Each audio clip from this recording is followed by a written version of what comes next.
Merci Anne-Sophie, merci Françoise pour cette introduction. Un grand plaisir pour moi d'intervenir sur ce webinaire intitulé Comment agir concrètement pour un tourisme responsable. Ça va être un menu qui va être assez dense parce que les exemples vont être assez nombreux. euh, et on va essayer de balayer un ensemble de thématiques qui peut vous intéresser.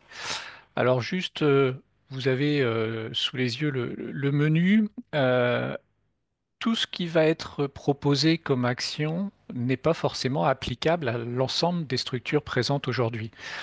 En revanche, tout ce qui va être indiqué peut servir d'inspiration euh, pour essayer de mettre en place ou pour continuer à progresser en matière de tourisme durable. Alors, inspiration dans tous les sens, hein, vous allez voir, c'est dense, il va falloir respirer, et puis inspiration également avec pas mal d'idées. Euh, je me présente rapidement, je suis donc co-gérant d'un cabinet d'études qui s'appelle Colibri Tourisme, basé en Bretagne. Je vais bientôt fêter mes 30 ans d'expérience dans le tourisme, en commençant par une première mission au sein d'un organisme qui était le CRT Midi-Pyrénées à l'époque, qui maintenant est inclus dans l'Occitanie. Voilà un passage comme conseiller tourisme dans une chambre de commerce, une direction d'une structure de développement local appliquée au tourisme qui s'appelait un pays touristique, et puis depuis 2016, donc Colibri Tourisme. On est membre du réseau Acteurs du tourisme durable et on a donc comme spécificité ou comme action prioritaire de travailler donc sur le tourisme durable. J'ai mis quelques logos qui vous permettent de voir sur quoi on intervient, notamment en termes d'accompagnement et d'audit sur les labels éco-responsables. Et tout dernièrement qualifié, en tout cas accrédité par Atout France pour le label Destination d'excellence qui est amené à remplacer Qualité Tourisme. Et puis en bas à droite, vous avez les 17 objectifs du développement durable. Si vous ne les connaissez pas, je vous incite à aller regarder ces objectifs portés par l'ONU et sur lesquels on va s'appuyer pour l'ensemble des thématiques d'aujourd'hui. Et pour information, beaucoup des labels éco-responsables s'appuient également maintenant, ou en tout cas font référence à ces objectifs pour définir leurs référentiels et leurs critères. Alors les objectifs aujourd'hui, c'est d'identifier donc des actions concrètes et réalisables sur tout un tas de thématiques qui peuvent vous concerner, et puis s'inspirer de témoignages d'acteurs engagés. On va essayer de faire des petits moments de respiration, soit par le passage d'une vidéo, soit par une interview en live d'acteurs engagés. Alors le contexte, je vais passer très très vite. Vous l'avez en tête, mais ça fait toujours, alors du bien non, mais en tout cas ça permet de remettre euh, des ordres de grandeur, tout augmente, tout accélère. C'est ce qu'on a appelé ici sur ce graphique la grande accélération, que ça soit la population, les richesses, le tourisme, le nombre de visiteurs, de voyageurs, et du coup tout ce qui va avec, c'est-à-dire l'augmentation ou l'accélération de la production de gaz à effet de serre, notamment l'acidification des océans, pardon, et tout ce qui peut contribuer à malheureusement détruire les ressources de la planète. Les détruire à tel point qu'en 2023, on a dépassé 6 limites planétaires sur les 9 que comporte la planète. Donc on est vraiment en état d'urgence, en tout cas, d'intervention. Alors on est à l'échelle macro, hein, bien entendu, mais en fait l'ensemble des gestes qu'on va pouvoir avoir individuellement vont pouvoir atténuer aujourd'hui en tout cas certaines de ces limites. Et dans le tourisme, et ça sera ma dernière slide de présentation du contexte, le tourisme a forcément un impact assez fort, et notamment par le biais des mobilités. Une dernière étude de l'ADEME vient de remettre à jour les chiffres, des premiers chiffres qui étaient sortis en 2019, et l'étude vient d'être refaite, et donc vous avez la répartition de l'impact des activités touristiques en termes d'émissions de gaz à effet de serre Et donc, vous voyez que pour près de 70%, ce sont bien entendu et sans surprise les mobilités. Euh, et voilà, je vous invite à aller consulter cette étude-là. Vous avez de toute façon tous les liens, hein, vous aurez tous les liens sur la présentation. Et vous avez dans cette étude-là le détail à l'intérieur, notamment sur les mobilités. Voilà. Alors le contexte, vous l'aviez, on a juste remis le cadre et on va commencer par une première thématique qui est celle de l'énergie et de savoir comment on peut euh, minimiser son impact en matière d'énergie ou faire des économies d'énergie. Alors l'objectif pour une gestion énergétique responsable, c'est tout d'abord viser la sobriété en essayant de prioriser ses besoins énergétiques, c'est-à-dire il faut bien maîtriser la demande de quoi ont besoin vos structures et vos clients également. Ensuite, c'est de réduire la consommation énergétique globale pour éventuellement arriver à une troisième étape de passer à des sources d'énergie renouvelables. Et bien entendu, vous le verrez sur chacune des thématiques, la partie également sensibilisation de l'ensemble des parties prenantes. Euh, J'en profite, vous avez vu rapidement les thématiques, donc eau, énergie, déchets, mobilité, inclusion sociale, achat responsable, circuit court. Dans le chat, vous pouvez, si vous le souhaitez, indiquer vos priorités ou en tout cas les thématiques sur lesquelles vous avez soit le plus de mal, soit le plus de solutions. Enfin, n'hésitez pas à vous exprimer parce que c'est quelque chose qu'on va pouvoir retransmettre également après ce webinaire. Donc, pour ces objectifs, il y a une première possibilité, ça va intervenir aussi pour d'autres thématiques, c'est celle de connaître ses consommations. Ça, c'est, j'allais dire, le point premier. On ne peut rien faire si on ne connaît pas ses consommations. On ne peut pas réduire, on ne peut pas avoir d'objectif, on ne peut pas se fixer dans l'avenir si on ne connaît pas ses consommations. Alors, vous allez voir, quand on dit euh, passer de l'idée à l'action avec des choses concrètes, on n'est pas forcément toujours sur de la technologie et on n'est pas forcément toujours sur des choses qui coûtent. On est aussi beaucoup sur du bon sens et beaucoup sur de la mise en place de démarches de progression. Donc, vous allez voir, il y a des solutions qui sont, on va dire, basiques, voire même simplistes, mais qui sont très efficace également, en tout cas dans la recherche du moindre impact. Alors, comment connaître sa consommation? Eh bien, en termes d'énergie, on peut demander à suivre sa consommation auprès de vos fournisseurs. Bien entendu, si vous êtes équipé de compteurs communicants, si ce n'est pas le cas, il y a aujourd'hui des solutions techniques. Je vous ai mis la référence d'un prestataire. Alors, j'ai pas qu'on soit clair, hein, j'ai pas d'action chez les prestataires ou chez les fournisseurs dont vous allez avoir quelques coordonnées. Mais en tout cas, ce sont des solutions qui sont soit validées par des syndicats professionnels de type la Fédération nationale de l'hôtellerie de plein air ou l'UMI, soit des fournisseurs dont j'ai personnellement, en tout cas, avec lesquels j'ai pu échanger et sur lesquels je valide, entre guillemets, la solution. Voilà, donc cette entreprise met des compteurs à la fois électriques. On va retrouver ce fournisseur également pour l'eau sur un système de mise en place de compteurs physiques avec un coût fixe et puis derrière un abonnement. Euh, Par rapport à un fournisseur officiel d'électricité, en tout cas, ce que j'ai pu constater, ce type de fournisseur est moins cher. Du coup, une fois qu'on a activé le suivi de consommation, bah, c'est peut-être de pouvoir mesurer l'ensemble de l'énergie consommée sur l'ensemble des postes consommateurs. C'est-à-dire qu'on peut tout à fait imaginer dans des structures d'hébergement euh, mettre des sous-compteurs sur les grands postes de consommation, un poste de restauration ou alors une piscine ou alors enfin voilà, tout autre type d'activité. Et une fois qu'on a mis ces sous-compteurs en place, bien sûr, c'est de faire le relevé régulièrement.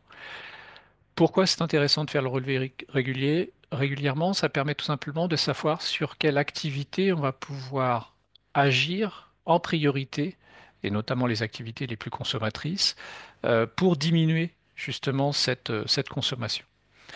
Alors l'idée pour des hébergements, euh, donc c'est de faire ce relevé à la nuitée. C'est le seul indicateur qui est vraiment pertinent parce qu'en valeur absolue, une consommation, un relevé ne sert pas à grand-chose. En revanche, remis à la nuitée ou remis à l'unité finalement de vente de vos structures, pour celles qui sont commerciales en tout cas, ça permet de pouvoir vous comparer entre vous et d'être parmi, enfin de savoir vous situer tout simplement si vous êtes plutôt un bon établissement en matière d'énergie ou pas. D'autres actions, toujours dans cette partie de réduction de consommation, c'est d'optimiser la température du chauffage, qui est souvent le plus gros poste avec l'eau chaude de consommation d'énergie. Pensez à optimiser les réglages du chauffage. Pensez également, quand c'est possible, de faire ce qu'on appelle un relamping, en tout cas de changer les ampoules. Alors, je me suis permis de préciser quand elles sont mortes, parce qu'on a vu des choses assez dingues, où parce qu'il y avait des aides, en fait, des structures changeaient l'ensemble des ampoules, même si elles fonctionnaient encore. Donc, ça générait du déchet, ce qui est une autre thématique qu'on va voir, et en plus, c'était complètement contre-productif. Alors, ça paraît une fois encore, hein, peut-être très basique, mais c'est des bons réflexes à avoir. Et puis, une fois qu'on a changé les ampoules, on peut aussi imaginer les réguler par des systèmes de détecteurs de présence ou d'extinction automatique. Voilà, c'est des petites choses qu'on peut mettre en place qui sont assez efficaces. Autre, autre source d'économie, c'est l'installation éventuellement de multiprises, mais avec interrupteur. Puisque, pour information, à partir du moment où il y a une prise de courant branchée sur une multiprise qui n'a pas d'interrupteur, il y a une consommation résiduelle d'électricité non négligeable. Pensez effectivement à mettre un interrupteur ou un coupe-veille ou des programmateurs.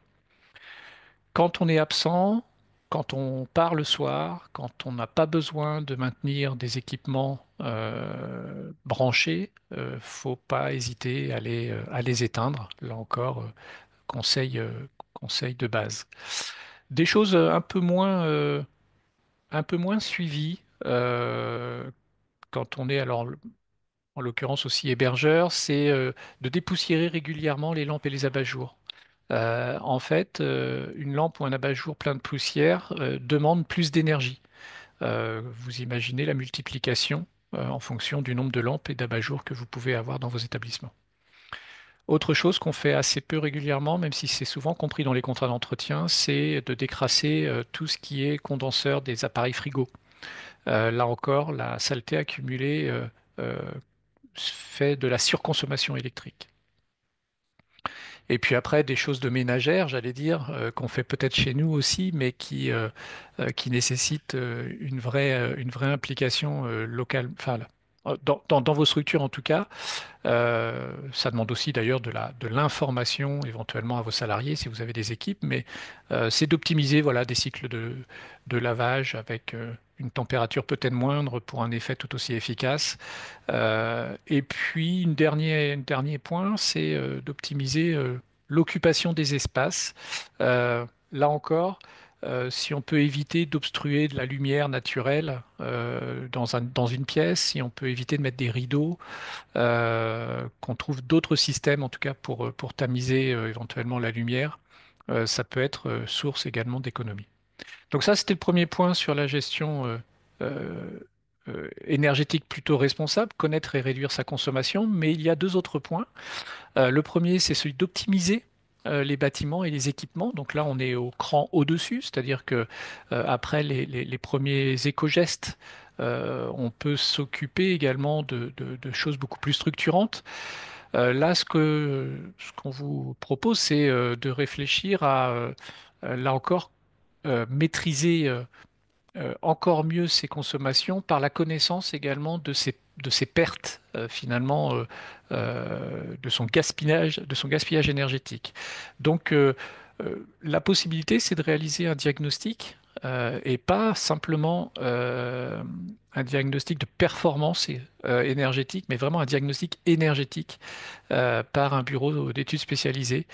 C'est pas du tout la même chose. Un DPE sert souvent à valider une classe économique d'un bâtiment ou d'une structure, euh, mais ça n'a rien à voir avec un diagnostic énergétique fait souvent par un bureau thermicien. Quand on est en rénovation ou en construction, on peut également s'occuper d'être le plus éco-conçu possible. Ça, c'est un premier point, avoir recours à des matériaux naturels au maximum. Mais on peut également revoir ou améliorer les sources de perte d'énergie qui sont souvent dues aux toitures. Voilà, l'énergie part par le toit, part par la tête. Donc pas, pas hésiter à revoir en tout cas si c'est euh, dans vos projets l'isolation, là encore avec un système pourquoi pas plus naturel que de la laine de verre. Vérifier régulièrement les systèmes de ventilation, c'est très peu fait et ça peut être source d'économie. Calorifuger vos installations. Donc le calorifugage, c'est la mise en place de protections en mousse autour de tous vos tuyauteries, de toutes vos tuyauteries. Souvent maintenant, c'est quand même quelque chose qui est fait, mais sur des anciennes installations, ça peut être assez important de réaliser ces petits gestes-là de la même manière qu'on peut isoler aussi un ballon d'eau chaude euh, avec un grand capuchon qui permet d'éviter les pertes également. Et puis, de façon assez basique également, de choisir des équipements économes, plutôt classe A. Voilà, à chaque fois que vous avez le choix, des fois, il faut mieux mettre un peu plus cher pour que vous puissiez gagner sur la durée et pour que ça soit aussi plus efficace. Et le dernier point sur cette grande thématique énergétique, c'est la production d'énergie renouvelable, où là, vous avez deux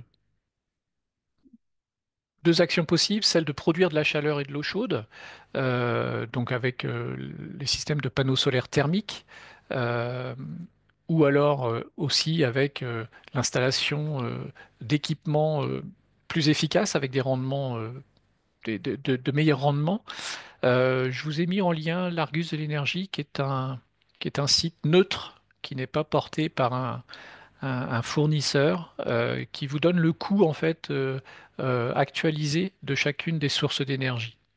Donc ça peut être intéressant si vous avez un moment un choix à faire. Et puis à côté de la production d'eau chaude et de chaleur, vous pouvez aussi opter si vous en avez l'autorisation, la possibilité, les moyens également. D'aller vers des panneaux solaires photovoltaïques. Donc là, vous produisez de l'électricité ou alors du petit éolien. Alors, j'entends, même si vos micros sont pas branchés, que certains puissent remettre en question ces installations-là. Bah, vous allez le voir dans les exemples qui suivent, il y a des réussites aussi, et même en termes d'investissement et de retour sur investissement. La question après, par contre, de la génération de déchets est une autre problématique. Je passe très vite là-dessus, c'était pas l'objet et pourtant on l'oublie souvent. C'est que dans cette recherche d'économie d'énergie, on passe très souvent à côté de quelque chose qui consomme énormément, qui est celui du numérique et du digital. Voilà, donc deux petits slides pour vous sensibiliser en tout cas à faire très très attention à l'utilisation de vos outils numériques. Là encore, on peut passer par des choses très très basiques, hein, comme nettoyer sa corbeille de mail, éviter de faire des recherches inutiles ou en tout cas mal calibrées. Chaque recherche sur Internet génère beaucoup de dépenses de consommation d'énergie. L'idée qu'il faut avoir derrière, c'est qu'à partir du moment où on intervient sur le digital, on fait appel à des serveurs, voilà, à des centres de données. Et ces centres de données-là sont énormément consommateurs d'énergie euh, et producteurs également de gaz à effet de serre.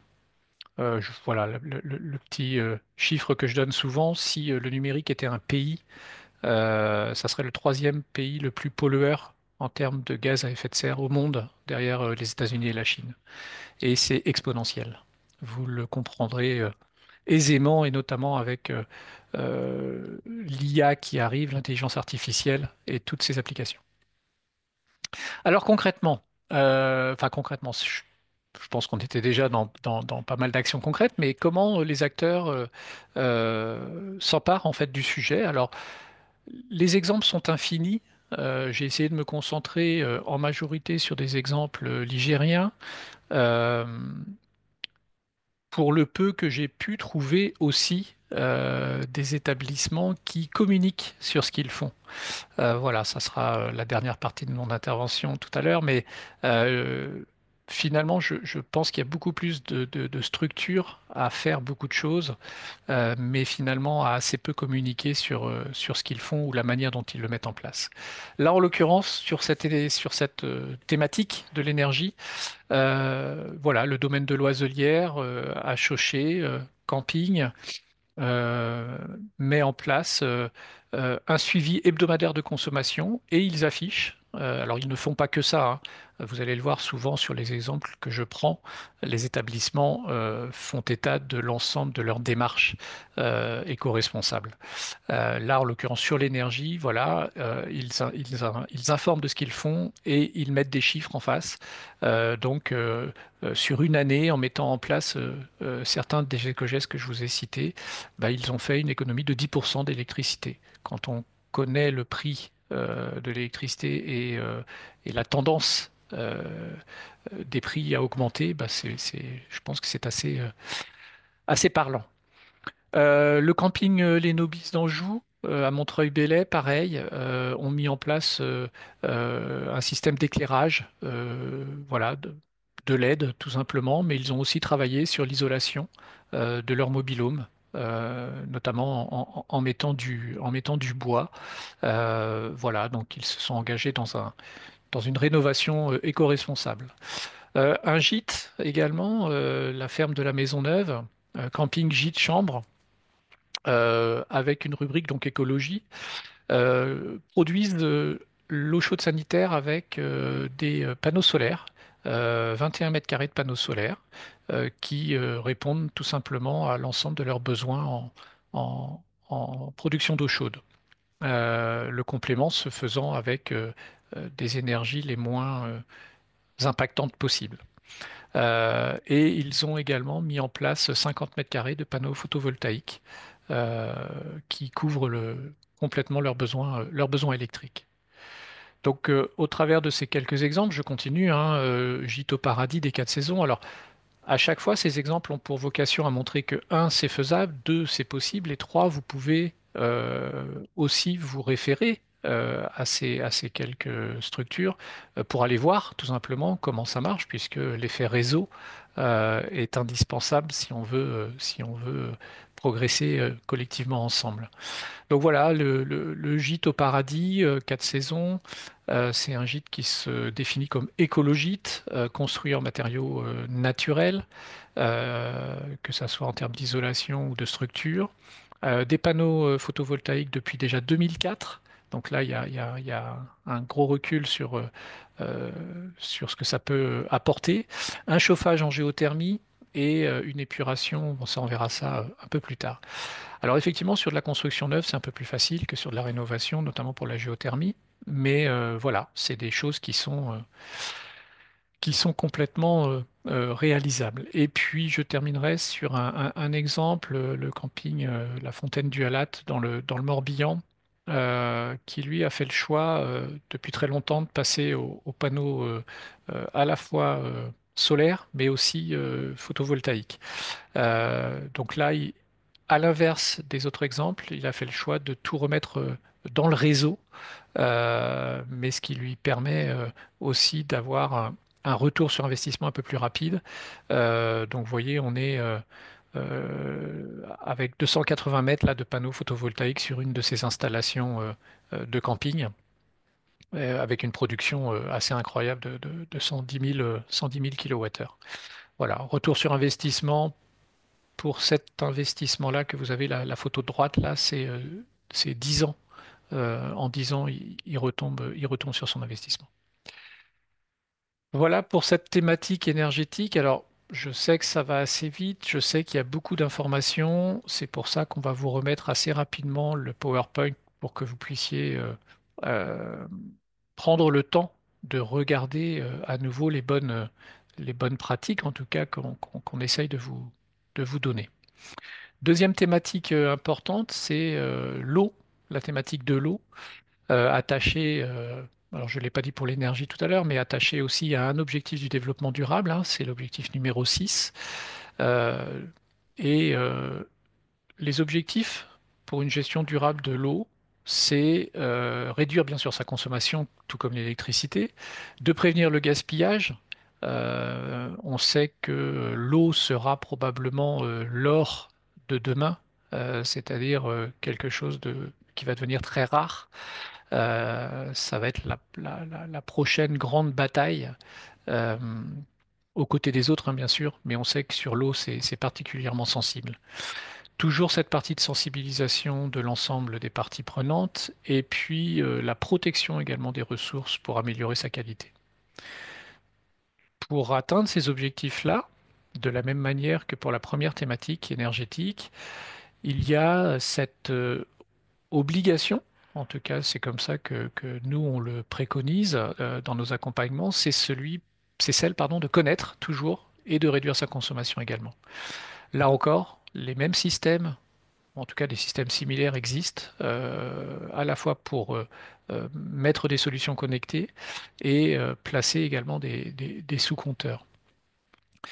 Ça n'a d'intérêt, bien entendu, que si vous avez la capacité ou la possibilité de faire des relevés réguliers. Euh, c'est pour ça que mettre des solutions connectées, ça évite souvent d'aller soulever des bouches d'arrivée d'eau qui sont souvent inaccessibles ou illisibles et qui souvent font euh, que c'est compliqué de faire le relevé et qu'on abandonne un peu cette solution-là. Pour autant, l'eau, les fuites notamment, sont source d'un gaspillage particulièrement important dans vos structures, mais aussi sur les collectivités locales. Quand on voit le nombre de mètres cubes gaspillés à la journée sur une commune, c'est assez flippant. Euh, donc installer un traitement, un système aussi de traitement des eaux grises pour la qualité, des petites choses vraiment toutes bêtes comme éviter de perdre l'eau des carafes quand vous avez un système de restauration, voilà, ou de mettre à disposition, enfin de vider les carafes mises à disposition dans les hébergements, bah, de les mettre à profit pour remplir soit un arrosoir ou carrément d'arroser le végétal. D'installer des récupérateurs d'eau s'il y en a l'utilité. Je précise là aussi, c'était assez drôle. On a vu notamment dans le cadre des aides du Fonds Tourisme Durable l'acquisition de récupérateurs d'eau et à la question de savoir pourquoi il n'y avait pas de réponse parce que finalement il n'y avait rien à arroser. Mais bon voilà. Donc là encore, s'il y en a l'utilité, ça veut dire qu'au préalable, il y a vraiment une réflexion à avoir sur les besoins euh, euh, de s'équiper en tout cas. Euh, j'ai également bien sûr l'optimisation des espaces verts pour éviter euh, là encore un arrosage qui gaspillerait de l'eau. Alors comment on fait ça? Eh bien, on essaye de gérer soit l'arrosage par des choses euh, des astuces, on va dire, de nos ancêtres, hein. Donc, on n'arrose pas quand il fait très chaud, on met un paillage. Bien sûr, on arrose éventuellement avec un système d'eau récupérée, etc. Ou on peut mettre, après, si on est un peu plus technophile, on peut mettre tout simplement un programmateur avec des capteurs d'humidité. Et puis, en termes d'économie, on peut aussi penser aux toilettes sèches. Donc ça, c'est sur alors, un, si c'est possible, deux, si c'est dans la philosophie, etc., etc. Par rapport à ça, c'est juste penser aux toilettes sèches. Aujourd'hui, ça existe. C'est très facile d'accès et c'est assez efficace. La deuxième partie, comme pour l'électricité, c'est celle d'optimiser ses équipements et ses installations. Je voyais en commentaire effectivement la mise en place de choses très simples comme des réducteurs de débit, d'aérateurs. On peut aussi penser aux chasses d'eau double commande, à des pommeaux de douche économes. Il y a des pommeaux de douche aujourd'hui qui font 80% d'économie d'eau par rapport à un pommeau de douche classique. Alors certes, ces pommeaux de douche ont un coût, mais là encore, en fonction du calibrage, ça peut être intéressant de se pencher sur la question. Toujours pareil, assurer une maintenance régulière des équipements, vérifier et optimiser la pression d'arrivée d'eau dans vos structures. Idéalement, il est conseillé d'être autour de 3 bars. De régler la temporisation si vous avez des robinets Presto, ça se règle. Et ça, c'est assez important de le faire. Et puis, pareil, il y a aujourd'hui des systèmes techniques, technologiques qui permettent de recycler l'eau, notamment des espaces aquatiques. Je pense plutôt au camping ou aux hôtels équipés. Je vous ai mis un système qui aujourd'hui fait référence, en tout cas dans ces milieux-là, qui recycle 80% du volume d'eau.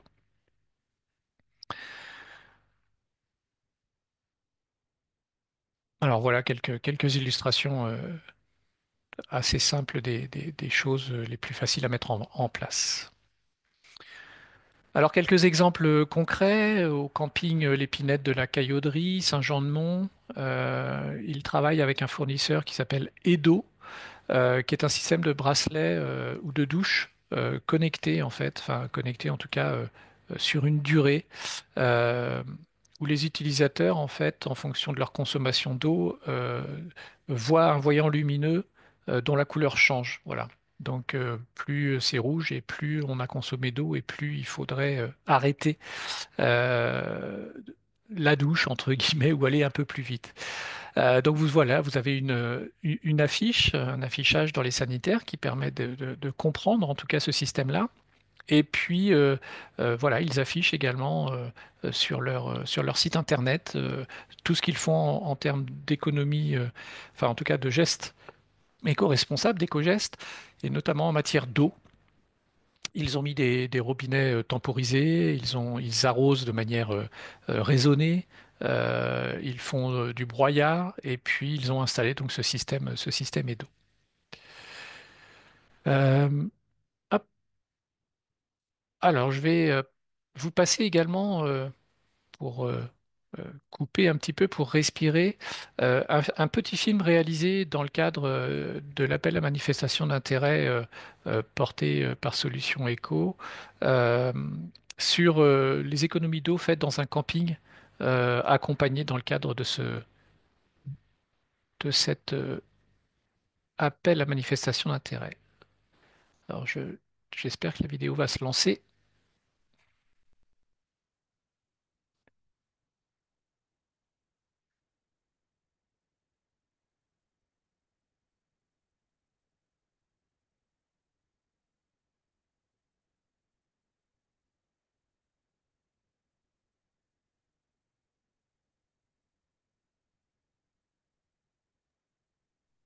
Alors,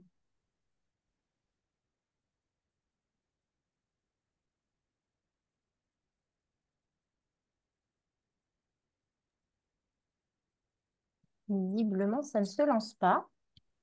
Ouais, c'est ce que j'étais en train de voir. Ça fonctionne pas? Non, ça Non, fonctionne ça pas. fonctionne pas du tout, non. Non. Ah, vous ne voyez rien ou vous... Bah, que le slide, en fait. Ouais. D'accord. Alors, Je peux vous mettre le lien dans le chat, si vous voulez. Mais bon, je peux chacun va essayer. le voir de façon différente. Peut-être tu peux partager. Toi, peut-être que Oui, ça s'ouvre, Stéphane, de ton côté. ouais, Peut-être que justement, je vais peut-être partager ça différemment. L'écran a dû changer pour vous? Ouais, Ouais, ouais, c'est bon. Et ok. ouais, Et donc, si je passe... ouais, Un là, ça écran, devrait c'est être bon, je bon. pense. Par contre, il faut voir si on a le C'est son. bon? Toujours sûr qu'on ait le son, mais Le... Ah, et non, on n'a pas le son, en fait. Vous n'avez pas le oui. son? Non, on n'a pas le son. Ah, Hmm. bon.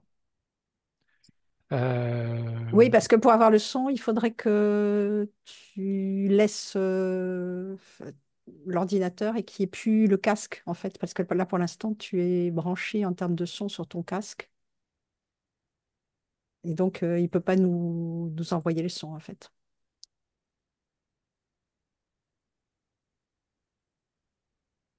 Voilà, donc on n'a pas le son, hein. Ouais, c'est dommage. Bah, ce que je peux faire, je peux vous mettre le lien dans le chat à ce moment-là. C'est vrai que c'est un peu... bon, désolé. hop. Je vous mets le lien de la vidéo, effectivement, dans le chat. Ce qu'on peut peut-être juste dire en 2 minutes, et est-ce que je vois que mon collègue Didier est là? Est-ce que Didier, tu veux juste prendre la parole 2 minutes pour juste réexpliquer un peu l'accompagnement et puis dire surtout ben, voilà, les résultats qui ont été partagés du coup par le camping? Oui, bonjour. En fait, c'est un appel à l'investissement d'intérêt qui avait vocation à passer de la sensibilisation sur une thématique. Donc là, c'était le sujet des économies d'eau dans les campings. Donc on a pu mettre en place, je crois, 3 ateliers rassemblant une quarantaine de gestionnaires de camping et qui étaient suivis en fait d'un coaching d'un camping pilote pour pouvoir accompagner de manière spécifique le camping, comme l'évoquait tout à l'heure Stéphane, de l'analyse de la consommation d'eau jusqu'aux préconisations de plans d'action. Et ce que la vidéo, en tout cas, vous pourrez regarder un peu plus tard, vous montre en tout cas les actions qui ont pu être mises en place. Ça a permis déjà de détecter 2 fuites d'eau dans le camping, qui a permis justement de réduire, en tout cas sur la consommation d'eau sur l'année, une consommation de moins de 40% par rapport à l'année précédente. Et puis, il y a un certain nombre d'actions relativement simples également, d'investissement sur la gestion des débits d'eau, des économisateurs d'eau dans les robinets, de la sensibilisation auprès de la clientèle. Donc, une action qui va être potentiellement reconduite avec un collectif de camping porté par la Fédération régionale de l'eau de plein air, où là, il y a un projet d'installation de compteurs connectés, de sous-compteurs connectés pour pouvoir observer au mieux les consommations et de guider les professionnels vers des solutions qui sont les plus adaptées en fonction de leur poste de consommation les plus importants. Donc cette vidéo est simplement le retour d'expérience du camping pilote, qui était un camping de l'Anjou, les voiles d'Anjou justement, qui avait été le camping pilote défini par la fédération pour pouvoir être un peu l'exemple pour l'ensemble des gestionnaires de camping de la région Pays de la Loire. Parfait. Merci Didier. Et juste, ouais, peut-être préciser aussi qu'effectivement, suite à cet accompagnement, enfin, le camping nous a fait un retour effectivement sur ben, ses économies. Donc, ça a permis d'économiser donc 40% d'économie d'eau par rapport à l'année précédente. Donc, une belle économie sur la facture. Puis ça a permis aussi de détecter effectivement qu'il y a eu des actions concrètes directes. Parfait, merci. Désolé pour ce loupé technique. Euh, d'autres, d'autres initiatives, en tout cas, une initiative plutôt bretonne à l'origine, c'est la démarche qu'on appelle Ecodo, qui est accessible à tous. Vous avez le lien également qui vous permet d'avoir euh, vraiment beaucoup de bonnes pratiques en termes d'économie d'eau et il y a également un autodiagnostic qui est réalisable pour tout type de structure et vous aurez tout ça en lien. Euh, les résultats relevés en tout cas dans le guide de ces bonnes pratiques et pour vous montrer qu'à partir du moment où on s'occupe vraiment de de ce souci, en tout cas, de ne pas gaspiller cette source, cette ressource, bah, ça fonctionne assez vite et assez bien. On vient d'avoir l'exemple de moins 40%, ce qui est énorme sur une année. Là, vous avez quelques exemples de réduction également. De consommation, qu'on soit plutôt hôtel ou camping, euh, avec toujours la possibilité de se comparer je vous disais tout à l'heure de remettre ces ratios à la nuitée. C'est ce qu'a réalisé, en tout cas, cette initiative, la Ecodo, et donc vous avez là quelques résultats. Donc, c'est pas, euh, on n'est pas dans l'abstrait, hein. On est vraiment sur des choses qui parlent au porte-monnaie aussi, et c'est loin d'être négligeable. Juste Ah, une petite info qui était en train de passer par la messagerie, qui est aussi que Vendéo propose des supports de communication, voilà, sous forme de challenge. Et puis, en Vendée, il y a aussi toute une démarche, en effet, qui a eu lieu autour tout, de l'économie d'eau dans les campings également. Voilà. Donc, tout à fait. il y a pas mal de choses aujourd'hui qui se font et il y a pas mal d'exemples à suivre. Voilà. Ouais. Et ça me donne l'occasion, hein. N'hésitez pas à utiliser ce chat pour mettre en avant vos solutions, vos réponses, vos questionnements. Forcément, je suis passé à côté d'initiatives très intéressantes, mais comme je vous le disais un petit peu en introduction, les initiatives sont quasiment infinies, en tout cas, les exemples sont infinis sur un territoire comme le vôtre. Donc, n'hésitez pas à commenter, à mettre des liens éventuellement. Enfin, voilà, ça ne sera que plus bénéfique pour l'ensemble des auditeurs, et puis ça permettra aussi quelque part de commencer, si ce n'est déjà fait, à mettre en place un système de collecte des bonnes pratiques, où on pourrait éventuellement aller chercher la réponse à sa question.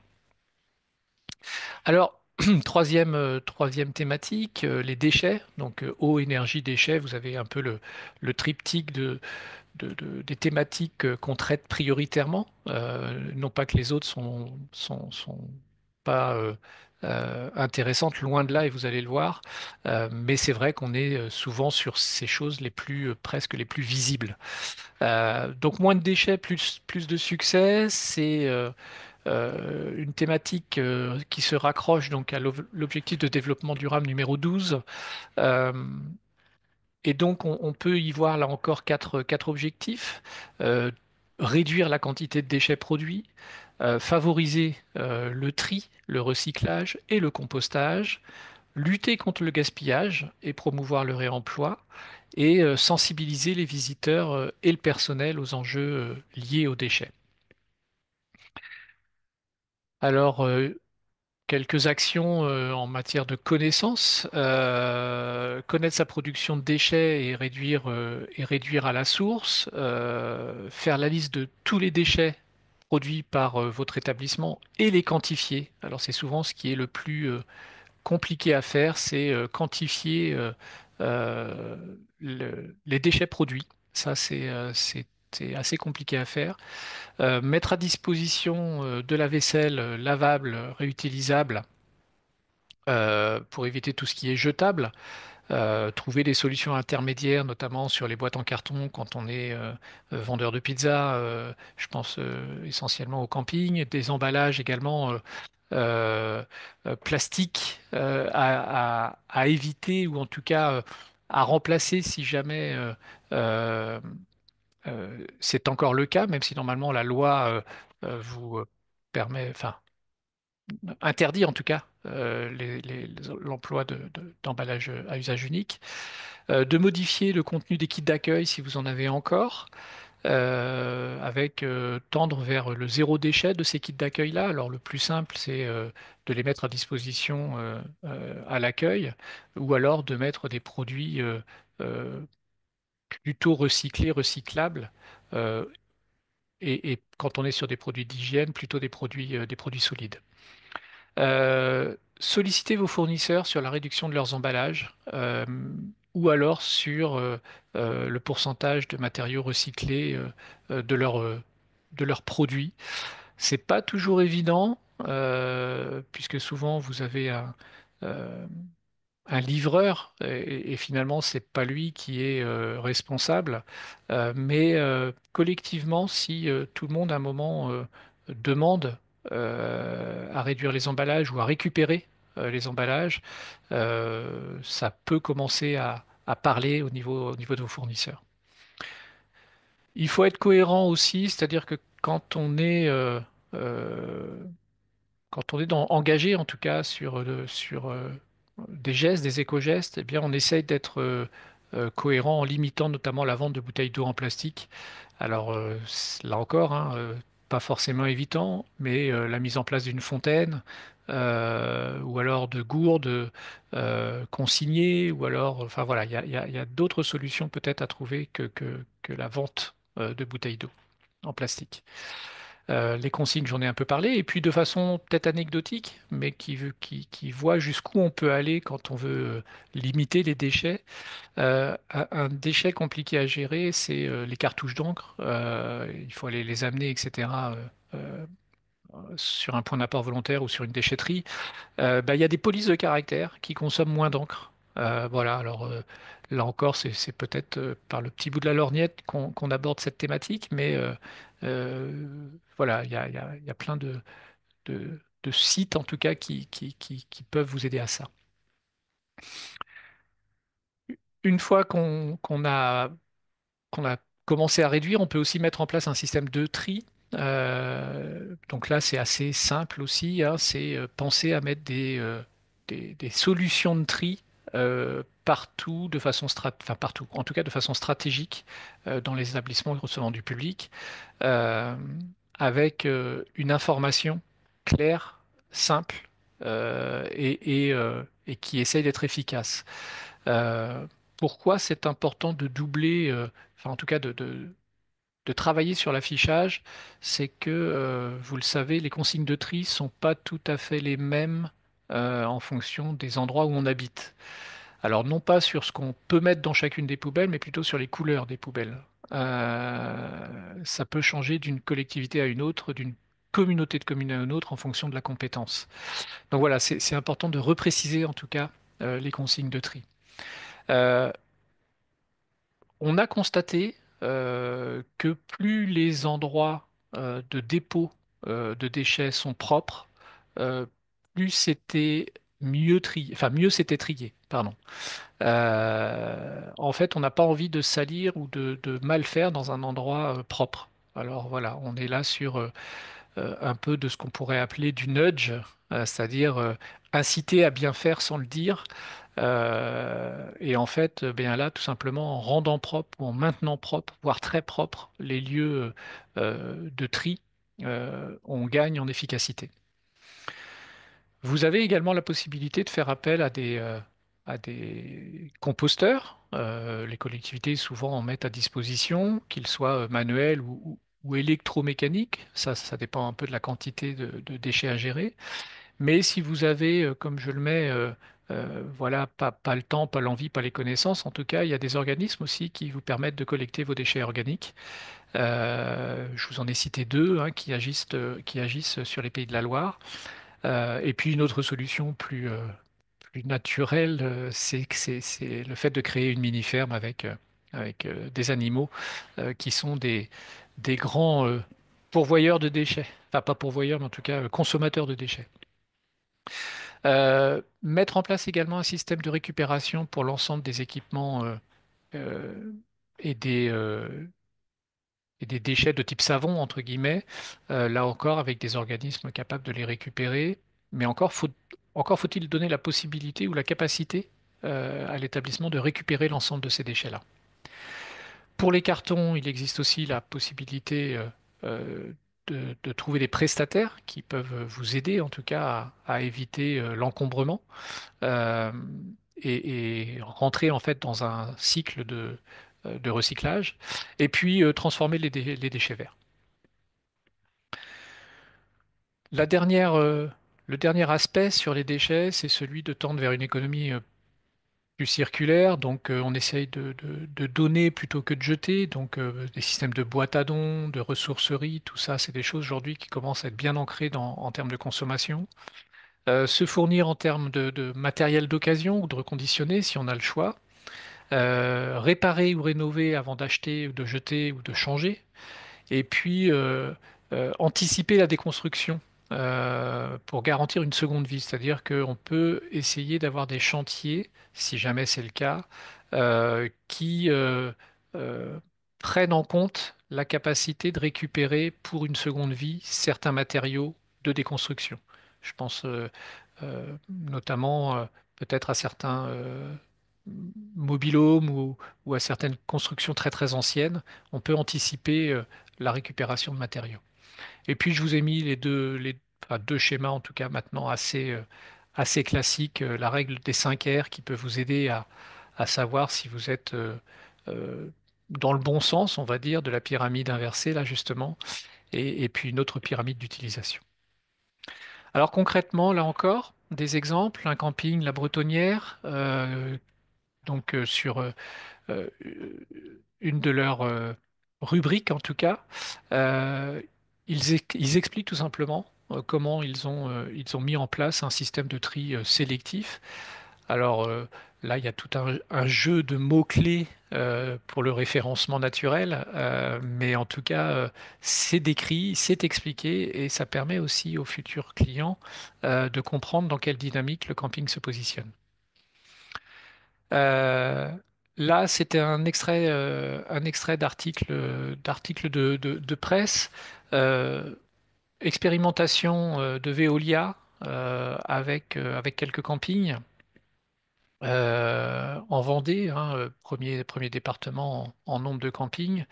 Euh, voilà, expérimentation qui a conduit à une réduction de 115 tonnes de déchets sur une saison avec la récompense, là encore, c'est pour vous donner euh, des références de camping peut-être pour aller chercher de l'inspiration. Donc voilà, 4 campings récompensés en tout cas dans cette expérimentation-là.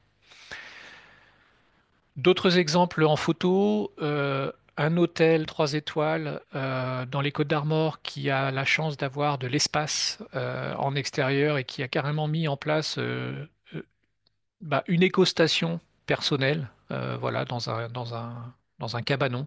Voilà, et une fois par mois, le propriétaire prend son véhicule et sa remorque et emmène chacune de ces types de déchets en fait en déchetterie.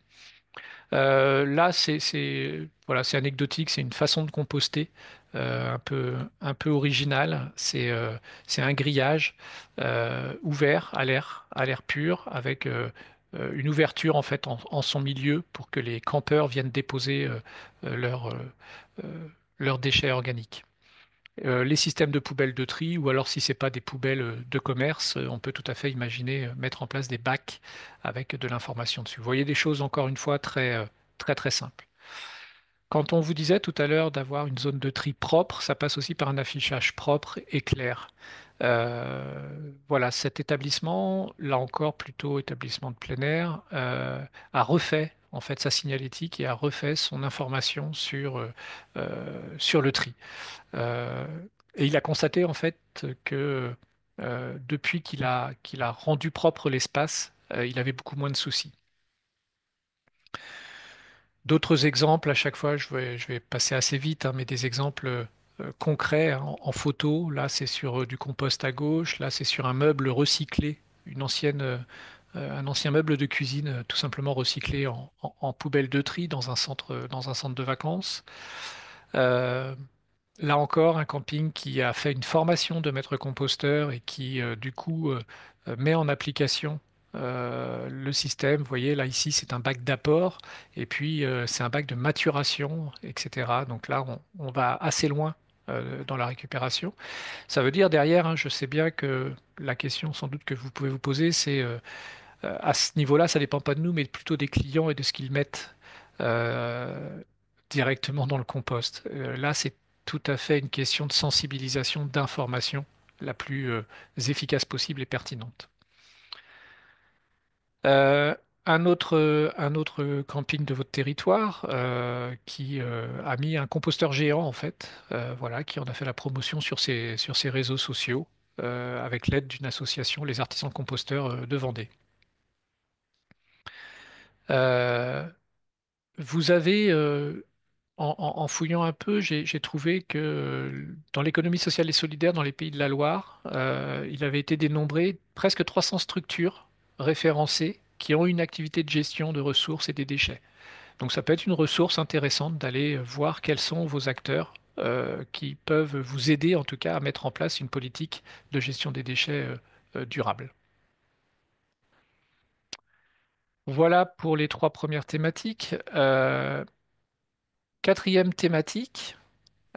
Juste un Oui, point, Stéphane, est-ce que on fait intervenir Armel à un moment ou oui, on va la faire intervenir juste après cette juste après cette thématique-là. thématique? Ouais, Ok, tout à fait. très bien. Mais elle peut bien assister un petit peu avant si jamais elle Bon, a sollicité ok, son entrée. je garde le timer parce que là, on est un petit peu. Non, non, on va être bien, tu vas voir. On va être bien. Ok, Ouais, ouais. Quatrième super. thématique, donc la mobilité durable, attachée donc à l'objectif numéro 11, objectif de développement durable. Trois objectifs fixés, la réduction des émissions de gaz à effet de serre, liées notamment au déplacement, et on l'a vu, c'est une priorité. L'encouragement à utiliser des modes de transport alternatifs et écologiques, et là encore, cette fameuse partie de sensibilisation. Donc des actions assez simples, proposer la location de vélos en propriété ou en partenariat, mettre aussi un abri vélo pour favoriser la clientèle qui se déplace aujourd'hui en vélo et on le sait, on est dans une dynamique très très forte d'utilisation des vélos, ne serait-ce que par la mise en place d'infrastructures de type véloroute voie verte, mais aussi de pistes cyclables. Et puis le Covid a aidé à- à trouver l'envie de faire du vélo. Fournir toutes les informations sur les mobilités douces, ça c'est très important si vous voulez favoriser euh, les clientèles en tout cas qui ont cette dynamique-là. Il faut donner le maximum d'informations sur comment rejoindre votre établissement éventuellement en moyen de transport collectif ou à pied ou à vélo, mais aussi une fois qu'on est sur place, si jamais on est venu en voiture ou en transport en commun, comment utiliser, par quels moyens utiliser en tout cas euh, les moyens de mobilité douce. Et ça, c'est absolument sur l'ensemble des supports de communication et forcément à l'accueil. Offrir des avantages aux clients qui choisissent des modes de déplacement écologiques. Alors ça peut être des réductions, on va voir en exemple tout à l'heure. Euh, Allonger la durée de vie des véhicules en les réparant, mettre en place des bornes de recharge. Ça aussi, c'est assez demandé aujourd'hui, que ça soit pour les voitures, mais également et aussi principalement pour les vélos. Donc là, il y a une petite note technique là-dessus. Favoriser le recours au covoiturage ou aider en tout cas à faire du covoiturage au sein peut-être des établissements, proposer pourquoi pas une ardoise de déplacement à la journée où le client un tel va aller faire une, euh, une sortie pour aller visiter un site et donc il dit qu'il a X places de disponibles dans son véhicule, pourquoi pas? Mais ça, vous pouvez en être à l'origine quelque part faire un espèce de blabla car personnalisé. D'inciter le personnel, et là on est sur le côté un peu social des choses, d'inciter le personnel à utiliser les transports en commun. Pourquoi pas en y mettant des indemnités kilométriques supplémentaires par rapport à la loi notamment. Être force de suggestion également pour des séjours sans voiture, si jamais, là encore, les personnes, et on sait bien que à plus de 80%, les personnes arrivent en voiture sur vos territoires, et donc être en capacité de leur indiquer ce qui peut être fait sans voiture au départ de votre établissement, ça c'est quelque chose, c'est un gros travail à faire, mais c'est souvent assez parlant. Et puis, pour ses propres déplacements, réfléchir à les optimiser. Alors, quelques exemples là encore. Le Specific Zoo qui met en place des tarifs qu'ils appellent engagés. Donc qu'on soit, quand on, là en l'occurrence cycliste, on a des tarifs spécifiques, mais on va le voir et ça va rejoindre la thématique d'après, la thématique d'inclusion sociale. Il y a aussi des tarifs pour des publics empêchés, on va dire, ou à capacité financière limitée. Autre exemple, il y a des bons plans qui sont proposés tout le long de la Vélodyssée, avec un tissu de partenaires qui proposent des tarifs adaptés pour les itinérants qui utilisent la Vélodyssée. La Normandie, qui sont parmi les premiers à avoir réfléchi à comment proposer des tarifs bas carbone. Donc c'est 10% minimum de réduction sur une activité touristique. Aujourd'hui, c'est 94 partenaires de tout type, de toute taille, taille, pardon, et de tout secteur d'activité qui propose cette réflexion à l'échelle régionale. Quand on est établissement également, et là c'est un établissement dont on a pu avoir connaissance aux universités du tourisme durable à Bordeaux, là c'est un hôtel loin de chez vous, hein, à Hyères, dans le Var, qui euh, a mis en place une offre de transport particulière, c'est transport vert, vélo offert, c'est-à-dire que pour tout client qui arrive euh, de manière décarbonée dans son établissement, elle offre la location de vélo à ses clients. Je vous invite vraiment à aller voir cet hôtel. Elle écrit tout ce qu'elle fait, elle décrit tout ce qu'elle fait, et c'est assez impressionnant pour un hôtel de petite capacité de bord de mer. Et puis ADN Tourisme qui a recensé au sein d'un ouvrage, d'un petit guide euh, de septembre, là, les initiatives des territoires en matière justement de mobilité durable. Là encore, c'est téléchargeable. Je continue et on va donner la parole à la fin de ma présentation sur l'inclusion à Armelle Lambert et qui va préciser un petit peu comment elle, au sein d'un office de tourisme, elle a pris à corps cette thématique de l'inclusion grâce à la mise en place d'un label. On en parlera tout de suite. Euh, cette thématique se raccroche donc à l'objectif numéro 10 de développement durable, avec comme objectif de rendre le tourisme accessible à tous, quelle que soit leur capacité physique, mentale ou financière. Euh, Promouvoir l'équité et la diversité dans les offres touristiques et sensibiliser les acteurs du tourisme à l'importance de l'inclusion comme facteur de développement. On est là sur des choses beaucoup moins visibles, beaucoup moins tangibles, qu'on laisse souvent de côté, alors que quand on parle, et vous le savez très bien, tourisme durable, on a bien au moins trois piliers qui sont celui de l'environnement, sur lequel on a abordé tout à l'heure les choses principales, l'économique, qui sont les conséquences de ce qu'on peut faire et tout en euh, étant économiquement viable, et puis il y a tout cet aspect social qui souvent est, quand c'est pas chevillé au corps, quand c'est pas quelque chose qui est facile de, parce que c'est quelque chose qui n'est pas forcément facile d'accès, voilà. Et pourtant, il y a plein de choses à faire quand on est acteur touristique. On peut penser notamment à adapter bien sûr les infrastructures à un maximum de public. Alors quand on dit ça, souvent tout de suite la vision qu'on a, c'est le fauteuil roulant, c'est l'accès aux personnes à mobilité réduite. Mais ça ne se résume pas à ça. Il faut vraiment aller un peu plus loin que ça. Et ça peut passer par des choses assez simples à mettre en place. Encore faut-il être formé, informé, pour pouvoir s'ouvrir à un maximum de public. Si on reste sur le domaine du handicap, on peut tout simplement réfléchir à une signalétique adaptée. Signalétique adaptée, c'est des polices de caractère plutôt claires, plutôt en gros, affichage en gros, pourquoi pas doubler et surtout doubler souvent d'une imagerie aussi, d'une iconographie qui peut permettre d'aider tout simplement la compréhension du site, du lieu, de l'utilisation. C'est de proposer donc des activités une fois que les infrastructures peuvent éventuellement être adaptées, eh bien c'est que les activités puissent être accessibles. Alors c'est par soit l'acquisition de matériel, je pense notamment au tir à l'eau ou à une potence pour mettre à l'eau quand on est sur un domaine aquatique, mais ça peut être aussi utiliser des sentiers euh, accessibles aux personnes à mobilité réduite, ça peut être, enfin bon voilà, il y a tout un tas, mais là on est vraiment au niveau de l'activité accessible. Ça peut être la proposition de réduction ou d'accès gratuit pour les publics en difficulté, on l'a vu avec l'exemple tout à l'heure, Euh, ou alors des activités à moindre coût en basse saison pour faire profiter les locaux, et puis peut-être ceux qui sont un peu écartés de la possibilité de loisirs. C'est bien sûr tout un travail de formation, ça c'est peut-être même la base, des équipes d'accueil pour vraiment instaurer une culture inclusive, on va dire.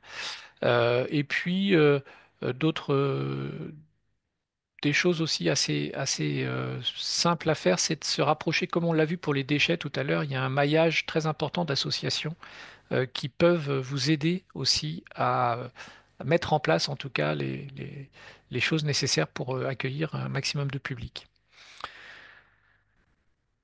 Alors, quelques exemples, le château de Bougie en Anjou, pardon, qui a beaucoup travaillé sur l'accessibilité aux personnes handicapées, en situation de handicap, quel que soit le handicap, et qui précise, ça va assez loin dans le détail, et c'est ici, sur la droite, quand une activité n'est pas accessible, c'est aussi indiqué que ce n'est pas accessible.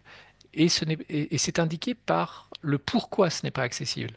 L'Hôtel-Dieu n'est pas accessible parce qu'il y a 3 marches pour entrer dans l'accueil. Il y a 20 marches pour rejoindre le site de visite. Il y a la possibilité quand même de mettre des cannes sièges. Enfin, vous voyez, ça va très loin dans l'information qui permet à un public empêché ou en difficulté de savoir à quoi il va être confronté si jamais il a envie d'aller sur le site.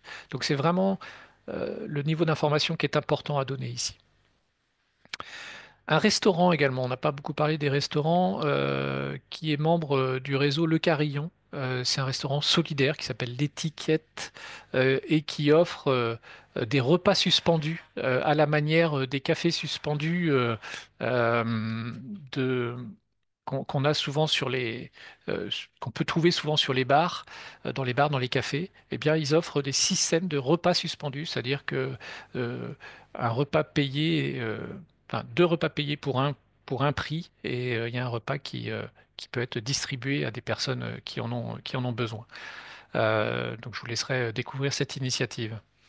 Euh, Là encore, un hébergement qui met en place lui, une nuit suspendue. Voilà, donc on peut démultiplier comme ça la capacité d'offrir, en tout cas à des gens en difficulté, l'accès, enfin de donner l'accès à des gens en difficulté à des moments de détente aussi. Et là, c'est un système de nuit suspendue. Alors, c'est acc- accolé à un système d'association avec un système de dons en fait par nuitée. Et quand on atteint un certain montant, en fait, on offre, enfin, l'hébergement offre des nuitées à un public sélectionné aussi par les associations locales. Et puis un autre hôtel plus loin aussi, plutôt à Lyon, qui là aussi a un système d'ouverture pour des personnes en situation de précarité, pour les aidants également. Enfin voilà, ça va assez loin. C'est des initiatives que je vous incite à aller voir. Euh, et puis des offices de tourisme qui communiquent de façon très forte également hein, sur des vacances accessibles. Là, c'est l'Office de la Baule. Euh, ou encore un autre exemple ici, comme l'Office de Bordeaux, qui a mené une opération auprès de 400 bénéficiaires des aides sociales pour l'ouverture de sites de visite de l'agglomération bordelaise. Donc sous forme d'expérimentation, mais on voit que ça fonctionne et qu'il y a une forte demande. Et je vais laisser la parole à Armelle, si elle est arrivée, Armelle Lambert, qui s'est lancée dans l'office de tourisme qu'elle dirigeait à Guingamp-Paimpol en Bretagne, dans l'obtention du label tourisme équitable appliqué aux offices de tourisme, qui là encore été une expérimentation que je vais lui laisser nous présenter sur l'aspect vraiment inclusion des publics et du personnel également. Oui, bonjour, merci Stéphane, bonjour à tous. Merci de m'accueillir à l'Académie du tourisme. Aujourd'hui, donc je me présente, je suis Armelle Lambert, donc je suis en effet l'ancienne directrice de l'Office de tourisme de Guingamp-Bête-Paimpol, que j'ai dirigé pendant 17 ans, donc de 2006 à 2023. Et c'est une structure qui a connu une forte évolution et que donc j'ai accompagné pendant ces 17 ans avant de me tourner aujourd'hui vers une certification RSE. Donc n'hésitez pas à m'interrompre ou à me poser des questions, hein, Stéphane, je compte sur toi aussi pour, voilà, ne pas me poser toutes les questions qui vous intéressent dans le cadre de votre sujet.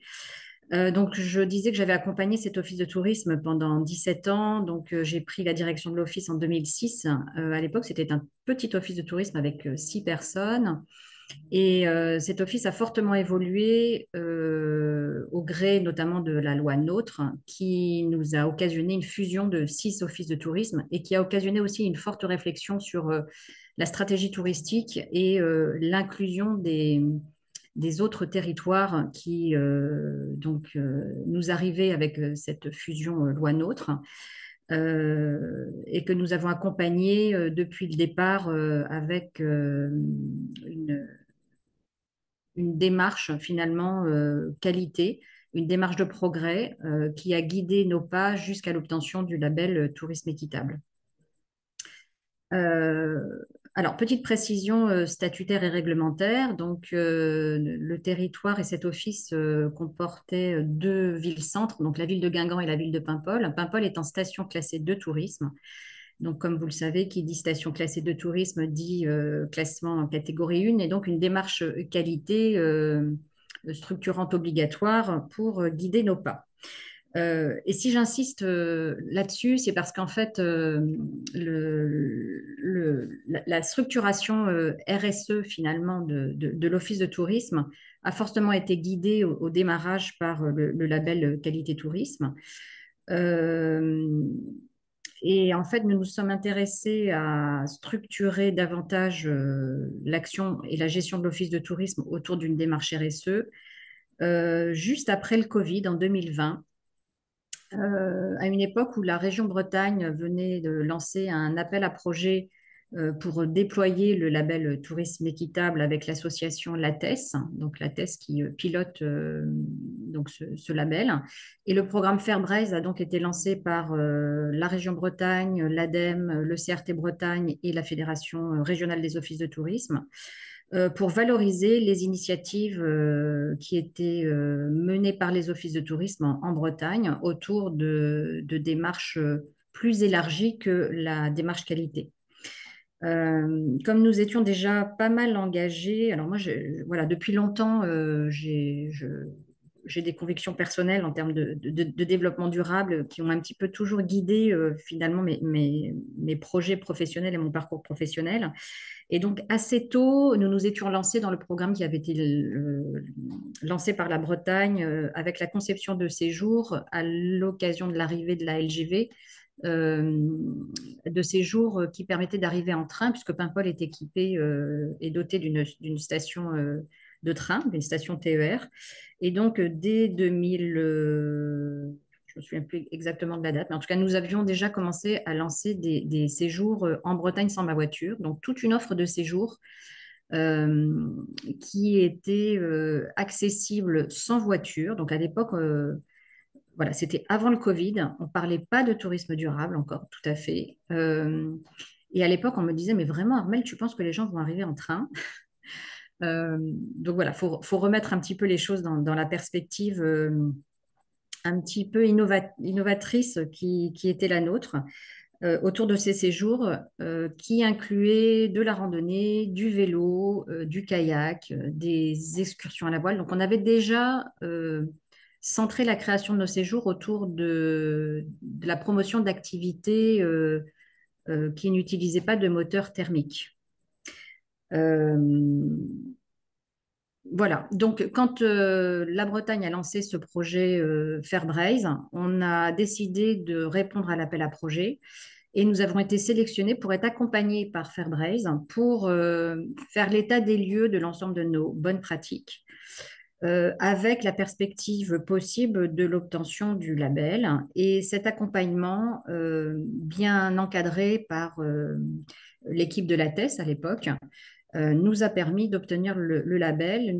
Donc à cette époque, nous étions 3 offices de tourisme un petit peu pionniers, puisque aux côtés de l'office de tourisme de Rennes et de Quimper, l'office de tourisme de Paimpol a obtenu donc ce label tourisme équitable. Alors, le dossier a été relativement facile à monter, donc si jamais c'est une action qui vous intéresse de vous orienter dans cette démarche de structuration de tourisme équitable, la structuration qualité tourisme, et c'est pour ça que j'y faisais référence au démarrage de mon intervention, nous a beaucoup aidé en termes de méthodologie et en termes de fonds Le fait que nous soyons également un EPIC, valider la gouvernance et la transparence requise dans cette structuration RSE qui ne disait pas son nom à l'époque.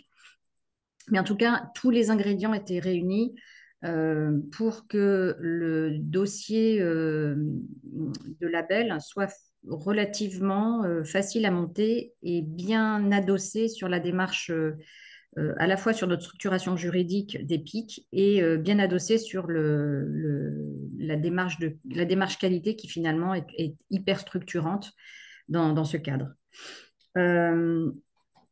Voilà, donc l'idée, c'était de pouvoir valoriser notre image de marque et notre destination autour de ce label, de promouvoir notre territoire un peu comme un site naturel, sachant que Bréa, l'île de Bréa est notre fer de lance, était notre fer de lance sur le territoire, et donc promouvoir l'accessibilité à Bréa de façon décarbonée était aussi un enjeu pour notre destination. L'idée, c'était de créer aussi un effet d'entraînement pour les acteurs du réseau. Donc, à l'époque, l'Office fédérait à peu près 350 acteurs, petits et gros. Et le bénéfice de cette estampille tourisme équitable, ça a été de valoriser les séjours et donc de pouvoir labelliser les séjours tourisme équitable et de développer des arguments d'achat responsable auprès des consommateurs. Donc, vous pourrez aller faire un petit tour sur le site donc tourisme, donc guingamp-tourisme.com. Les sites sont, enfin les séjours sont toujours estampillés et toujours en ligne. Sur le plan de l'inclusion, ce label nous a permis aussi de valoriser le référent tourisme et handicap qui faisait partie, qui était au cœur de notre démarche et qui était formé pour accompagner les professionnels du tourisme sur une démarche de valorisation d'accueil des personnes en situation de handicap. On avait également un plan de formation qui était important, donc on réfléchissait fortement à l'accompagnement des compétences, la qualité de vie au travail, un plan de formation adapté. On avait également une action forte autour de l'intégration des saisonniers avec la mise en place d'un MOOC qui leur permettait, en l'espace d'une dizaine de jours, d'acquérir des compétences structurées et d'avoir les bons réflexes pour pouvoir accueillir dans des bonnes conditions. Voilà, donc avec une validation des acquis de leur connaissances par le biais d'un MOOC. On avait également formé un réseau d'ambassadeurs. Voilà, donc tout un ensemble de démarches à la fois environnementales, une réflexion autour de l'accessibilité du territoire de façon décarbonée, la façon de consommer le territoire de façon décarbonée, l'accompagnement des acteurs du tourisme sur des problématiques d'accueil, de sensibilisation bien sûr aux éco-gestes, et sur l'inclusion et l'accueil des personnes handicapées. Donc voilà, tout un plan de formation qui nous a permis, que ce label en fait a permis de valoriser et d'éclairer, puisqu'en fait c'était l'ensemble de ces actions étaient des actions que l'on menait, j'allais dire un petit peu de façon confidentielle, et la labellisation tourisme équitable a permis de valoriser finalement l'ensemble de la démarche RSE de l'Office de tourisme qui était donc la nôtre. Voilà, je ne sais pas si vous avez Merci. des questions. J'ai essayé d'être un petit peu rapide. Voilà, Merci beaucoup Armel. Je pense que s'il y a des questions, je ne sais pas si on va avoir le temps vu le délai là qui passe, mais en tout cas, on te fera remonter s'il y a des questions, puis on essaiera d'y répondre. En tout cas, un grand merci pour ton témoignage, avec grand plaisir. et puis bonne continuation pour la suite. À bientôt. Merci beaucoup. Donc, après cet éclairage-là sur une politique RSE, alors c'était par le biais de l'inclusion, mais pas que, il nous reste deux thématiques à aborder. Celle des circuits courts, qui peut apporter des grands bénéfices, donc attaché là encore à un objectif de développement durable, le numéro 2, qui s'attache à ce qu'ils appellent une fin zéro. Donc plus de famine, favoriser les produits locaux et de saison pour réduire l'empreinte écologique, soutenir les producteurs locaux et dynamiser l'économie régionale, et toujours la partie de sensibilisation. Voilà les objectifs qu'on peut se donner pour essayer d'avoir une alimentation responsable.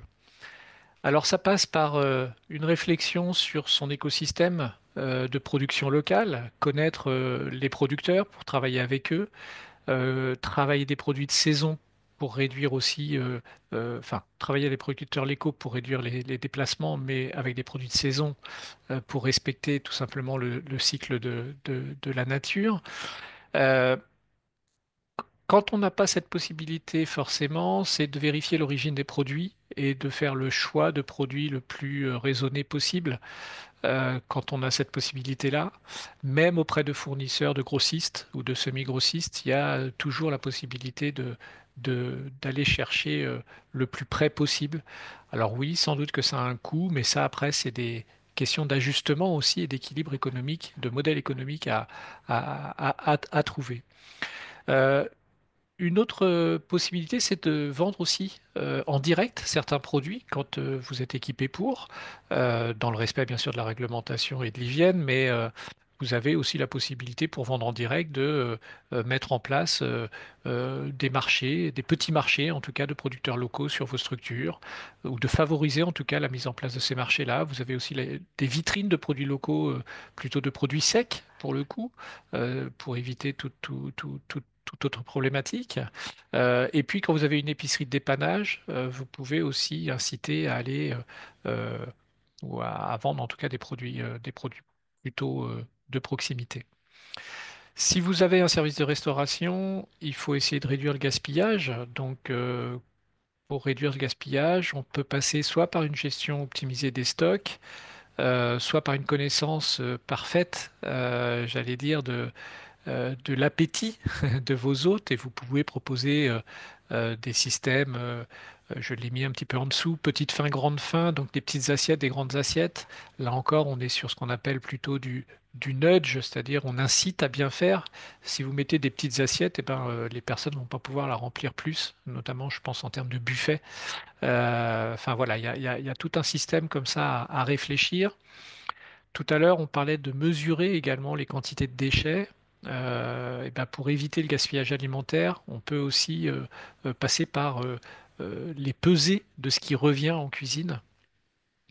Et puis, là encore, pour être le plus responsable possible en matière de denrées alimentaires, on peut tout simplement réduire sa carte.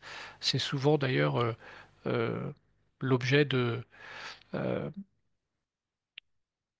de sérieux, c'est-à-dire que quand on a une carte réduite, on sait maintenant, ou on a tendance à penser en tout cas que ce sont des produits faits de proximité et plutôt du fait maison.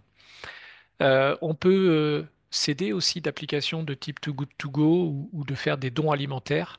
Et puis après, on peut carrément passer au stade de l'autoproduction avec un potager écologique.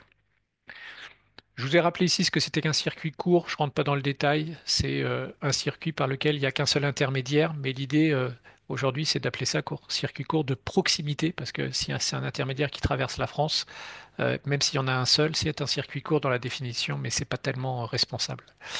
Euh, et donc des exemples, là encore, un restaurant qui fait aussi hébergement à Montjean-sur-Loire, qui est labellisé écotable et qui travaille du fait maison avec de la production locale, et là en l'occurrence bio. Voilà. Le domaine de Loiselière à Chauchet, qui écrit aussi ce qu'il fait, et qui là dit qu'il a mis en place des partenariats avec des producteurs locaux pour l'épicerie bio du camping. Donc vous voyez, on est un cran au-dessus de l'épicerie dépannage. On va chercher la production locale.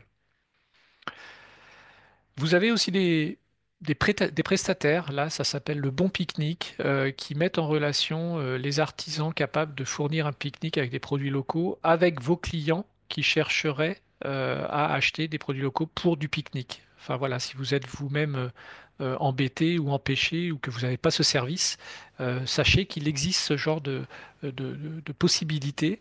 Euh, aujourd'hui, le Bon Pique-Nique travaille dans la Sarthe, pas sur l'ensemble du territoire, mais voilà, ce sont des initiatives à aller voir.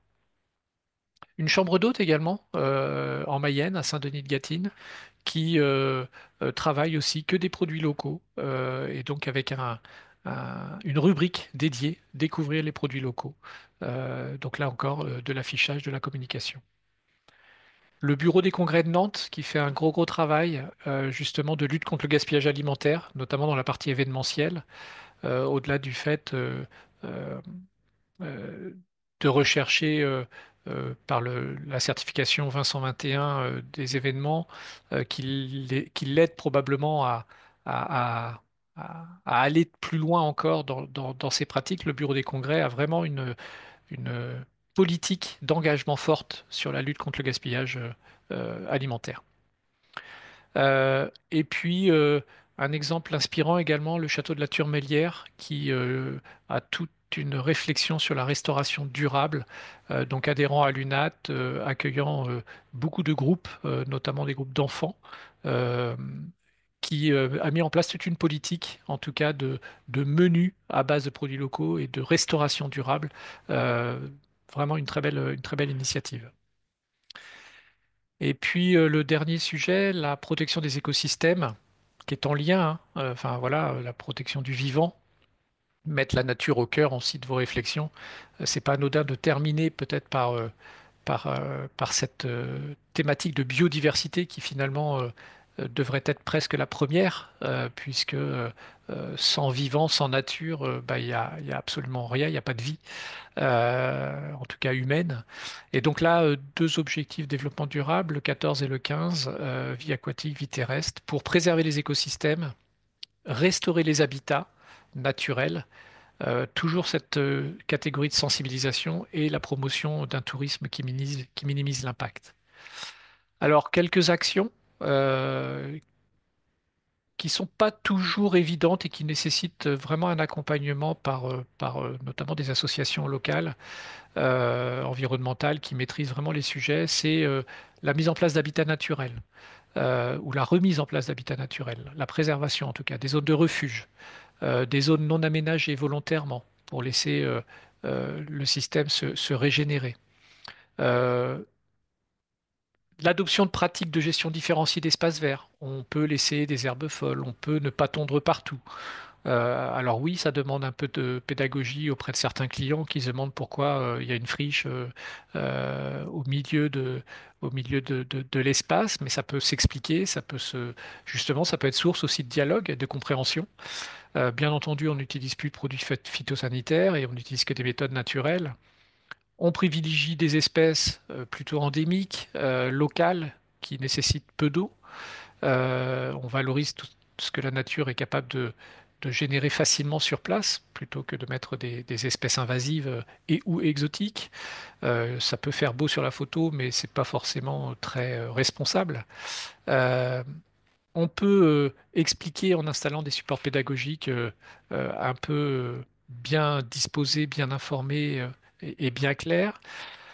On peut aussi encadrer les activités en milieu naturel. On peut, par son information, réduire les afflux touristiques sur des zones sensibles. Si vous êtes à proximité de zones sensibles, on peut éviter d'indiquer des endroits sauvages, même si c'est la demande. On peut toujours trouver des alternatives.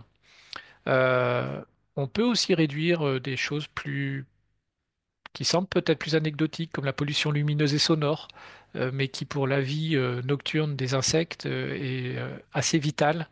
Donc là, il y a toute une réflexion également à avoir, comme je le mets en dessous, avec des associations environnementales. Là encore, il faut connaître son écosystème. Alors, en préparant ce webinaire, j'ai appris que les hôtels à insectes n'étaient pas forcément une bonne idée, c'était une fausse bonne idée. Voilà, je vous la livre telle que je l'ai comprise. Et l'article que je lisais assimilait l'hôtel à insectes aux HLM des années 70, où on empêchait la mixité et où on favorisait plutôt des difficultés. Donc les hôtels à insectes, sachez-le, il semblerait que c'est pas la meilleure solution. Et beaucoup se cachent derrière l'hôtel à insectes pour dire qu'ils font attention à la biodiversité. Alors plutôt par méconnaissance que par greenwashing, mais en tout cas on l'espère, mais en tout cas voilà. Et donc quelques initiatives ou quelques sources intéressantes. Vous avez une initiative nationale du ministère de la Transition écologique qui s'appelle Entreprise et biodiversité, où vous avez la possibilité de faire un autodiagnostic d'où vous en êtes sur votre niveau de maturité en matière de connaissance et de préservation de la biodiversité. Très intéressant, vraiment très très pertinent pour les activités touristiques. Vous avez des gîtes ou des campings comme la Buissonnière à Ombré d'Anjou qui fait de ce travail sur la biodiversité un atout concurrentiel et puis un atout commercial, avec une explication aussi assez détaillée de ce qu'ils mettent en place sur place. Les golfs sont souvent décriés pour leurs dépenses, pour ce qu'on pense être leurs dépenses en eau et leur gestion déraisonnée, on va dire, de la nature. Alors c'est vrai qu'il y a une emprise foncière très très importante, il y a sans doute plein de choses à, à discuter, mais en tout cas, le golfe de Laval, lui, euh, a atteint un niveau, dans la démarche portée par l'ensemble des golfs en France, a atteint un niveau, un très bon niveau, en tout cas, de prise en compte. De la biodiversité sur son golfe. Donc là encore, des initiatives à retenir. Euh, et l'idée derrière ça, c'est de dire que ça s'adresse à tout le monde, en tout cas, quelle que soit la taille, quelle que soit l'activité, on peut faire des choses en matière de biodiversité. Euh, et puis, un établissement qui avait été accompagné également dans le cadre de l'appel à manifestation d'intérêt dont on a parlé tout à l'heure sur les économies d'énergie, enfin d'eau dans les campings. On avait pareil une intervention sur les éco-gestes sur les établissements de tourisme social. Et donc la Plinguetière a été accompagnée dans ce cadre-là. Et sur leur site internet, on note tout ce qu'ils ont mis en place également en matière de biodiversité, avec des ruches en partenariat avec un apiculteur, avec des moutons qui leur évitent d'utiliser trop de tondeuses, et avec un partenariat refuge LPO pour les oiseaux. Voilà, je vais terminer. J'ai déjà dépassé de 5 minutes, j'en suis désolé. Juste pour finir, avant de donner la parole à Madame Deveau, propriétaire d'un écolieu, pour faire pas une synthèse, mais en tout cas, voilà, pour qu'elle nous exprime aussi son investissement dans l'ensemble de ces démarches-là. Je voulais juste finir sur le fait que vous pouvez aller un petit peu plus loin euh, en allant chercher des ressources aujourd'hui qui commencent à être agrégées à l'échelle nationale. Je vous ai mis ici le tout nouveau site France Tourisme Durable qui vous permet de faire un autodiagnostic sur votre état des lieux de la prise en compte, en tout cas de ces thématiques, et qui vous permet aussi d'avoir l'ensemble des ressources disponibles, des webinaires, des cycles de formation. L'ADEME également, qui vous propose des ouvrages en téléchargement gratuit adaptés aux hébergements ou à la restauration durable, mais de façon beaucoup plus globale, vous avez tout un ensemble de ressources là, vraiment très très pertinentes pour vous aider, pour vous accompagner. Voilà, et puis peut-être donc Madame Deveau, si vous voulez, avant de laisser après conclure Anne-Sophie, peut-être si vous voulez prendre la parole, et puis voilà, soit commenter ce que vous venez d'entendre, soit plutôt, euh, j'allais dire, exprimer en tout cas ce que vous faites vous à votre échelle. Oui, bonjour tout le monde. Merci d'avoir attendu l'intervention. Merci de m'avoir invité. Je suis installée à Foussé-Péré, c'est dans le sud Vendée, depuis 4 ans. J'ai un gîte écologique qui accueille 4 personnes et je fais des animations de l'accueil pédagogique avec le label Accueil Paysan. Je dirais que le label Accueil Paysan peut reprendre toute partie de tous les thèmes du développement durable. Euh, Peut-être ce que je constate, c'est une certaine forme d'isolement sur cette thématique, alors qu'on aurait tout intérêt à monter en compétences, un peu comme ils l'ont fait en Bretagne, là, l'intervenante précédente. Euh, Et les vacanciers sont, on va dire, un public qui choisit le gîte pour sa thématique, pas forcément pour le lieu.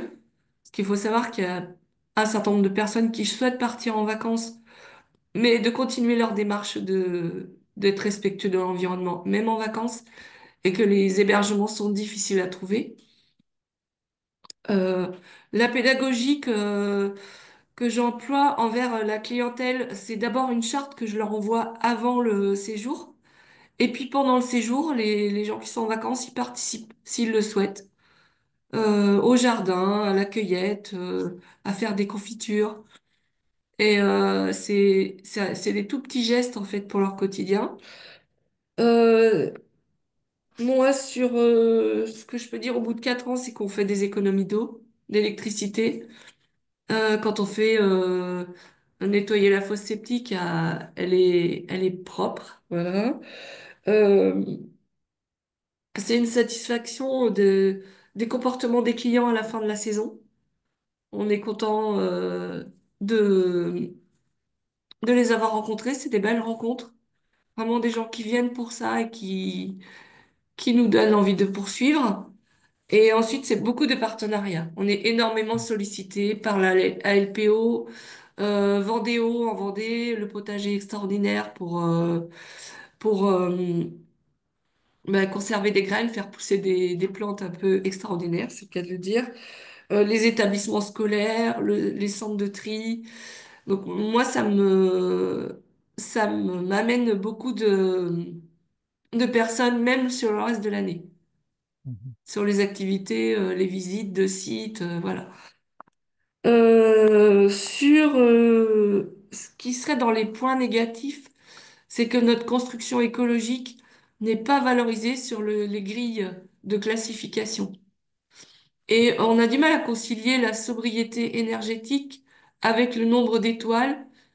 Souvent, pour avoir des étoiles, il faut beaucoup d'équipements électriques. Finalement, ça n'a pas été notre choix. Et on a 2 étoiles. Ça, c'était un petit peu ma déception du début, vu la qualité de l'outil, en fait. Voilà. Et aussi le fait que ce soit difficile à trouver. C'est pas suffisamment valorisé d'un point de vue de communication. Mhm. C'est intéressant d'être vraiment le plus nombreux possible à adopter ce genre de démarche. Peut-être que dans les zones où il y a du surtourisme, c'est sûr que c'est peut-être plus compliqué de- d'être en lien avec avec les touristes qui seront sensibles à ça. Mais on a plein, plein de petits lieux dans les Pays de Loire, en fait, à la campagne, où on peut se permettre ce genre de démarche sans prendre la tête à personne, en fait, en étant vraiment simple. Comme vous l'avez dit dans tous les thèmes, en fait, c'est que des choses très, très Mhm. pragmatiques. Ouais, clairement. Et c'est vraiment apprécié des vacanciers. Parfait. Merci, merci en tout cas pour votre retour. Je note deux choses. La première, effectivement, donc à partir du moment où on a envie de le faire, on peut mettre en place tout un tas